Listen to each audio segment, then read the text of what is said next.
You don't got ops, bro. It's got nothing to do with pretending to have ops. You don't know who or what is around the corner. I stay ready.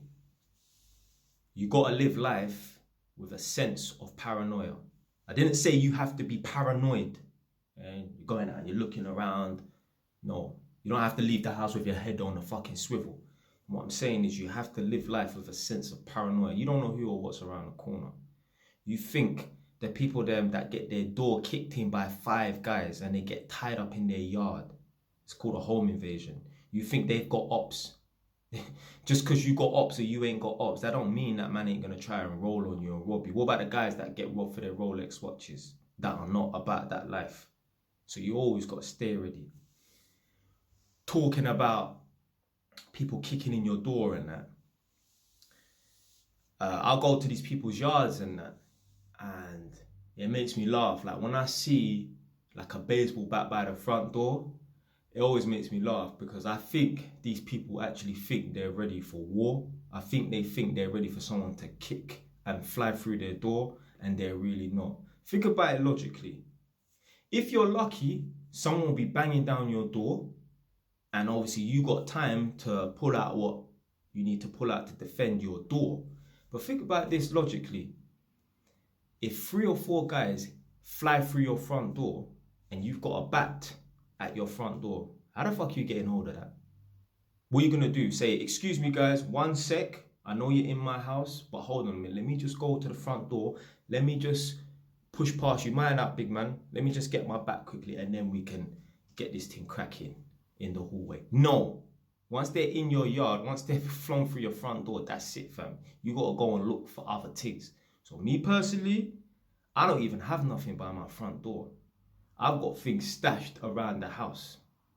Got something there by my bed and something there in the bathroom, because I'm not having no one fly through my front door whilst I'm in bed or in the bathroom. Like, you're not catching me lacking. To be fair, I should really have something here because this is where I spend most of my time when I'm in the house and that. So I should really have something here.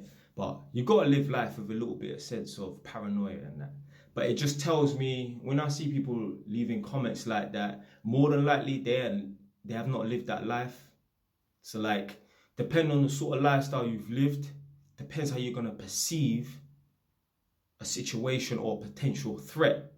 So for example, imagine I'm jamming on my estate. Let's say this is years ago when I was 18. I'm jamming on my estate. It's one way in and one way out. Yeah, so it's a dead end basically. And if I'm with one of my brethren and I see 5 hooded guys coming towards me from a distance, I know they're not coming to check no one on my road or the part of my estate that I'm jamming on. Like, you can just tell from afar, these guys are coming over to man. If you're not about that life and you see 5 hooded guys coming towards you and you know they're going to interact with you, whatever way, you know they're going to interact with you. You can just feel their energy from afar. If you're not about that life, you're just going to think, oh, I might get robbed. If you're about that life, you might think, you know what, this might be my last day today, unless I've got something to defend myself with. So it just depends on the life you've lived. If you've never lived no life, then you're not going to think that anyone's going to try and roll on you and that. Me, I'm up here in Northampton.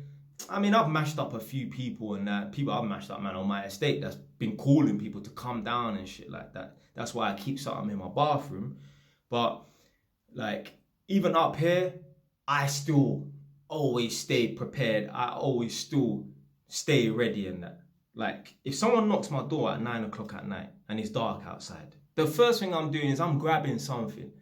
Yeah, because I'm thinking, I ain't got no friends in this area. What the fuck you knocking my door? Who's coming to knock my door? I'm thinking it's trouble. Because none of my neighbours, none of them are coming to knock my door at 9 o'clock because they ran out of sugar or milk.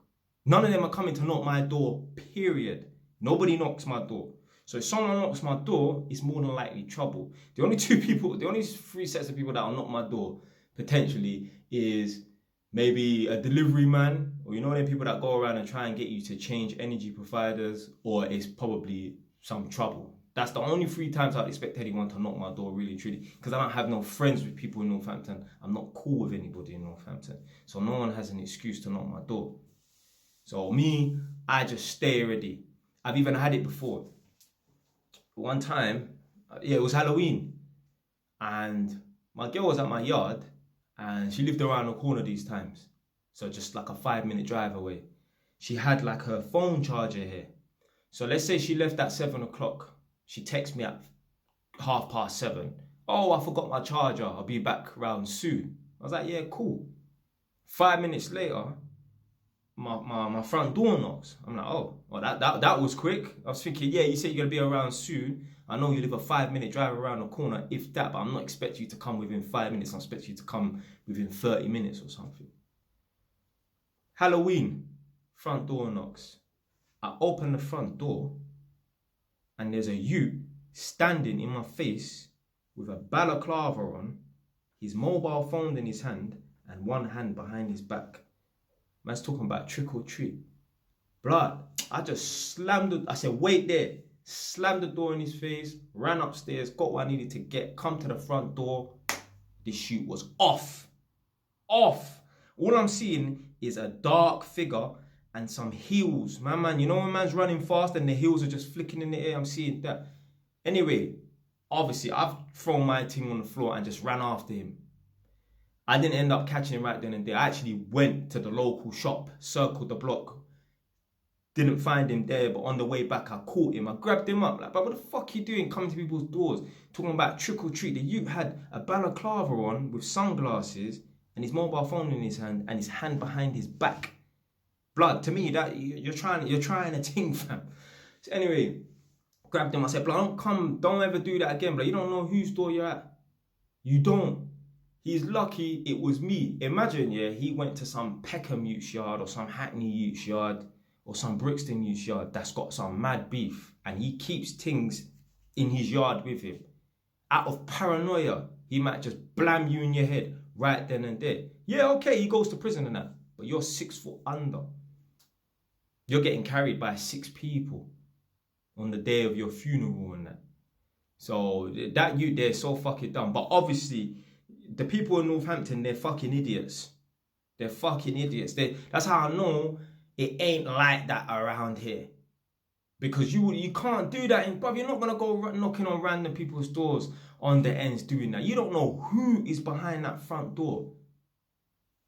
So, yeah. Like I said, I stay ready. It's not about pretending to have ops and that. But blood, if you've lived a certain life, you have certain experiences and that, you just know. So anything can be around the corner. You could just be walking down the road, a man will see you, jump off the bus, and yeah, you know what I mean? So obviously these are all past experiences and that. Man can say it's PTSD, man can say whatever they want in it, yeah, but it's called staying ready. Yeah, that's it, man.